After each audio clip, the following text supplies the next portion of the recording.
안녕하세요. 뉴럴 렌더링의 2의 네 번째 시간에 오신 여러분 환영합니다. 오늘은 ADOP라는 기술에 대해서 설명드리도록 하겠습니다. 지난 시간에 널프라는 기술에 대해서 저희가 배워봤습니다. 이 널프라는 기술은 굉장히 혁신적인 기술임에도 불구하고 여러 가지 한계점을 가지고 있었습니다. 먼저 느린 학습 및 렌더링 속도입니다. 각 픽셀마다 수백 개의 샘플을 적분해야 돼서 학습과 렌더링의 속도가 매우 느리다라는 단점이 있습니다. 두 번째는 명시적 지오메트리 부재입니다. ADOP랑 비교했을 때 널프는 어, 우리가 그 명시적으로 어떤 3D 데이터를 복원하는 것이 아닙니다. 그래서 그거를 이제 기하 정보를 암묵적으로 표현했다라고 이야기할 수 있겠죠. 그래서 이렇게 암묵적으로 표현한 것이 또 나름대로의 장점이 있을 수 있지만 뷰 포인트 이동, 특히 씬 편집에 있어서 어려움이 있습니다. 그러니까 널프로 우리가 공간을 모델링한 후에 그 공간을 일부 편집한다거나 조작하는 데에는 아무래도 실제로 보이는 상황이 아니니까 어려움이 있을 수밖에 없겠죠. 그리고 장면별 학습이 필요하다. 그러니까 새로운 공간에 가면 사진을 찍어서 새롭게 학습을 해야 된다라는 단점이 있었고, 그렇기 때문에 일반화가 어렵다라는 문제가 있습니다. 근데 사실 이 부분은 ADOP나 가우시안 스플래팅도 거의 유사하다라고 볼 수 있겠습니다. 높은 연산 및 메모리 비용, 연산량과 메모리 요구가 고해상도 씬의 경우에는 급격히 증가하는 문제가 있었고, 그리고 뷰 컨시스턴시라는 부분에 있어서 아쉬움이 있었는데 이것이 뭐냐면 제가 어떤 시점에서 보고 있었다가 살짝 이동을 했어요. 그러면 그 살짝 이동했기 때문에 그 렌더링 되는 이미지가 거의 유사해야 되는데 그런 걸 뷰 컨시스턴시가 있다고 하거든요. 근데 그런 부분에 있어서 아쉬움이 있다라고 보고가 되었습니다. 자, 이런 문제를 개선하기 위해서 ADOP라는 기술이 제안이 되었고요. 이 ADOP라는 기술은 일단 가장 큰 특징으로는 널프랑 다르게 포인트 클라우드라는 데이터를 활용해서 뉴럴 렌더링을 수행한다라는 것입니다. 그래서 공간에 대한 데이터를 입력으로 받고요. 그리고 이걸 활용하고 거기에 추가적으로 뉴럴 렌더러를 통해서 씬을 만들어내고요.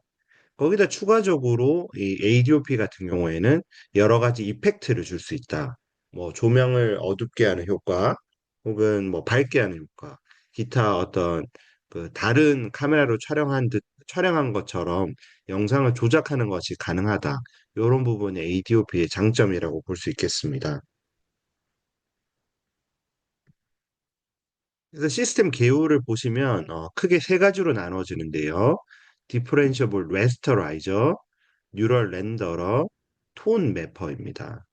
그래서 레스터라이저는 제가 렌더링 파이프라인 얘기할 때 말씀을 드렸는데 기본적으로는 3차원 삼각형과 픽셀을 대응시키는 것이 레스터라이저인데 여기서는 어, 포인트 클라우드를 입력을 받기 때문에 포인트 클라우드와 픽셀 간의 대응 관계를 찾는 것이 이 레스터라이저에서 하는 일이라고 보시면 되겠습니다.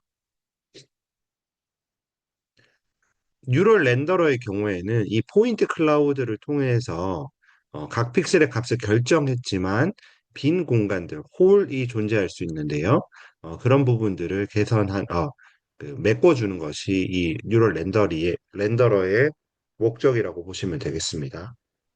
마지막으로 톤 매퍼를 통해서 비네팅이라든지 뭐 컨트라스트라든지 감마 코렉션을 적용해서 모니터에 적합한 영상을 만들어내는 것이 이 ADOP가 하는 일이라고 보시면 되겠습니다. 그래서 레스터라이저 먼저 말씀을 드리면 일단 인풋으로는 포인트 클라우드, 색상이 입혀진 포인트 클라우드와 여러 가지 카메라 파라미터들, 그러니까 지금 이 포인트 클라우드를 만드는 데 있어서 사용이 됐던 이제 영상들에 해당하는 카메라의 모델과 카메라의 위치가 입력으로 주어지고요. 자, 이걸 통해서 출력으로는 여러 해상도를 가진 영상을 만들어냅니다. 자, 이 과정을 이제 설명을 드리자면은 일단 3D 포인트 클라우드를 각 그 원 픽셀 크기의 스플랫으로 가정을 해서 투영을 시킵니다. 그러니까 쉽게 생각하면 3D를 3차원을 2차원으로 투영을 시키고 그러면은 일단 원래 이 포인트 클라우드는 하나의 픽셀 크기보다 훨씬 작거든요. 자, 그러면 그걸 토대로 한 픽셀 크기의 스플랫, 여기 예시 있죠. 이렇게 하나의 그 픽셀 크기의 스플랫으로 만들어내고 이거를 잘 섞음으로써 영상을 만들어내는 것이 이 레스터라이저에서 하는 일이라고 보시면 되겠습니다. 그래서 보시면 다양한 해상도의 영상을 만들어내게 되고 이렇게 다양한 해상도의 영상을 만들어내는 거는 뒤에 뉴럴 렌더러를 학습시킬 때 활용하기 위해서 만들어낸다라고 보시면 되겠습니다. 자, 여기 보면 디프런셔블이라는 이야기가 있는데요. 요거에 대해서 이제 좀 설명을 드릴게요. 먼저 앞서 말씀드렸다시피 3D 포인트를 2D 이미지에 투영을 시키고 그러면서 뭐 불필요한 점들을 버린다라든지 혹은 이제 그 점들 중에 영상 바깥으로 나가는 애들 그런 애들을 제거하는 과정들이 이 포워드 스텝에서 있는데 이렇게 하고 나서 우리가 영상을 획득을 했죠. 근데 그 획득한 영상이 이제 원본 영상이랑 비교를 하게 되면 아쉬운 부분들이 있을 것입니다. 그럼 우리가 이제 백워드 스텝, 그러니까 그, 그 역전파를 발생을 시켜서 이 튜닝을 하는 과정을 거치게 되죠. 자, 이런 과정에 있어서 우리가 어떤 3D 포인트가 이 점에 투영이 됐다고 합시다. 자, 그랬을 때 상황에 따라서 이 상하 좌우로 이동을 시키면서 우리가 이 점을 이동을 시키는 거죠. 그러니까 3차원 점의 투영 위치를 이렇게 상하 좌우로 이동을 시키고요. 그러면서 원본과 더 유사한 영상을 만들어내려고 하는 것이 이 백워드 스텝에 해당하는 것이고 이때 이 그라디언트를 추정한다라고 하여 우리 레스터라이저를 디퍼런셔블 레스터라이저라고 부릅니다. 자, 그 다음 단계에서는 이제 뉴럴 렌더러고요. 자, 입력으로는 여러 해상도를 가진 이미지를 가지고 있습니다. 이걸로부터 하나의 뉴럴 네트워크를 학습을 시키고 그걸 통해서 한 장의 HDR 이미지를 만들어냅니다. HDR 이미지는 High Dynamic Range 이미지라고 생각하시면 되는데요. 그러니까 표준 디스플레이보다 훨씬 넓은 그 표현 범위로 그 영상을 생성을 한 겁니다. 그러니까 일반 디스플레이에 이 HDR 이미지를 디스플레이를 시키면 재생을 시키면은 밝은 부분은 굉장히 밝게 나와서 거의 세츄레이션이 된 것처럼 보일 테고 어두운 부분도 제대로 표시가 안 되겠죠. 그래서 이 HDR 이미지는 화면에 그냥 바로 표시를 할 수는 없고요. 뒤에 있는 과정 톤 매퍼를 통해서 로우 다이나믹 레인지 이미지로 변환 후에야만 제대로 화면 표시가 됩니다. 이 뉴럴 네트워크의 목적은 뭐냐면 앞서 말씀드렸다시피 포인트 클라우드를 이제 투영을 시키다 보면 투영이 안 된 영역이 있는데 그런 부분들을 메꿔주고 그리고 만들어지는 이미지의 음영을 조정해 주는 것이 이 뉴럴 네트워크의 목적이라고 보시면 되겠습니다. 입력으로 우리가 여러 해상도를 가진 이미지를 받았는데요. 그 이유는 이 뉴럴 네트워크가 유넷 구조를 가지고 있기 때문입니다. 이 유넷이라는 건 뭐냐면 어떤 원본 이미지가 있다고 칩시다. 그럼 이 원본 이미지를 크기를 줄일 수 있고 계속 줄일 수 있겠죠. 자, 이렇게 계속 줄여요. 줄인 다음에 이거를 다시 업샘플링, 크기를 키워요. 자, 이렇게 키웠을 때 이 이미지와 결과 이미지 들이 유사하도록 이 네트워크를 학습시키는 것이 이 유넷의 구조라고 보시면 되겠고요. 이 구조를 따르기 위해서 우리가 여러 해상도에 가진 이미지를 여기다가 입력으로 넣어주고요. 이거를 활용을 해서 이 유닛 구조를 활용을 해서 각각 해상도에 맞는 이미지들을 이제 만들어 내봅니다. 그리고 이 최종적으로 결과 이미지가 나왔을 때 이 결과 이미지가 원본과 비교했을 때 어느 정도 유사한지를 확인해서 유사하지 않으면 아까 말씀드렸다시피 레스터라이즈 위치도 바꾸고 이 네트워크를 다시 학습시키는 형태를 띠는 것이 이 뉴럴 렌더러입니다.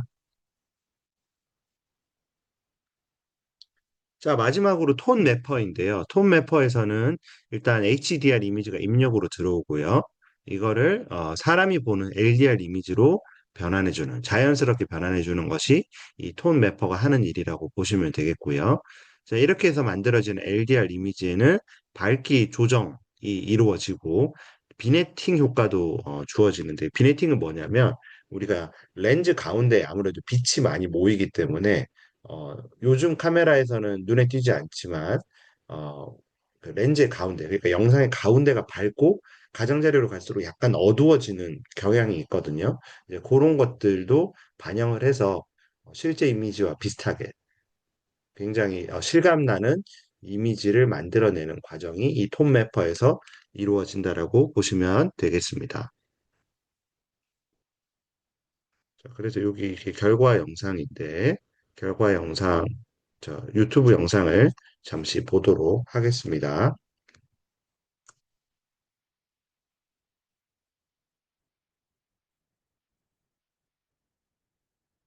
예, 일단 먼저 이 널프에 대해서 차별점 설명하고 다시 영상을 볼게요.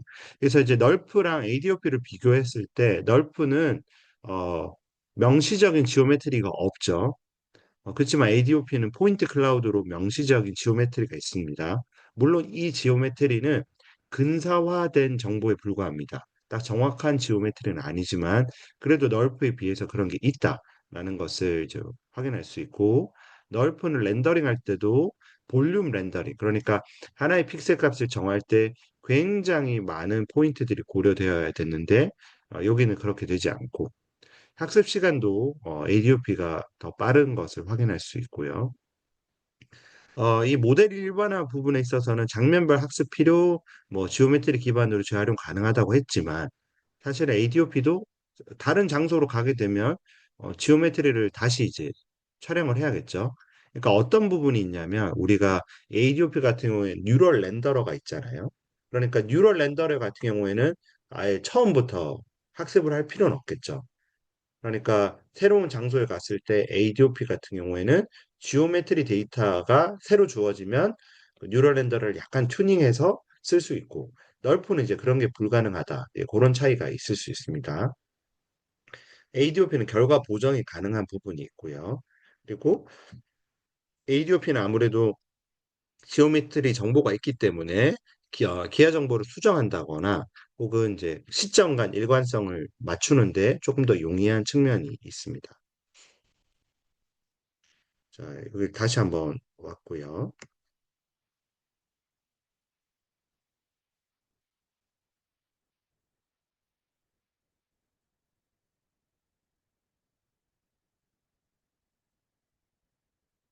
예, 그래서 여기 앞부분은 이제 제가 설명드린 부분과 동일한 거라고 보시면 되겠고요.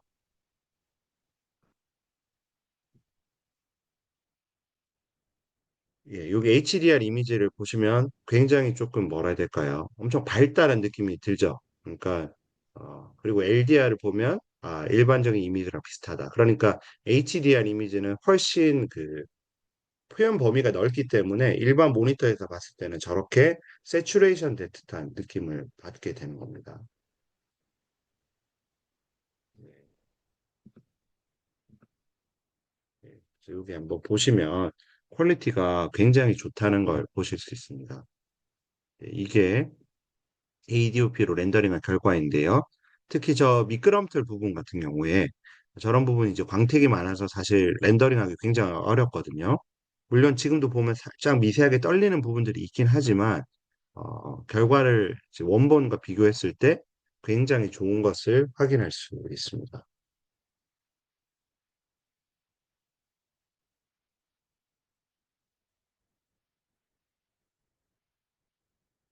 예, 그렇지만 여기도 중간중간에 이제 이상한 점들이 존재는 하죠. 예, 아직까지 한계가 있습니다. 그 다음 시간에 말씀드린 가우시안 스플래팅도 저런 부분들이 여전히 존재하는 것은 사실입니다. 예, 오늘 이제 ADOP에 대해서 말씀을 드렸고요. ADOP는 사실 퀄리티는 굉장히 좋았지만 학술적으로는 그렇게 주목을 많이 받지는 못했던 것 같습니다. 가우시안 스플래팅이 매우 빠르게 출현한 것 때문이라고 저는 개인적으로 생각을 하는데요. 그렇지만 이 가우시안 스플래팅으로 넘어가기 전 단계, 널프에서 넘어가기 전 단계로 이 ADOP가 의미가 있다고 생각을 해서 여러분께 소개해 드렸습니다. 예, 오늘 강의는 여기서 마치도록 하겠습니다. 수고하셨습니다.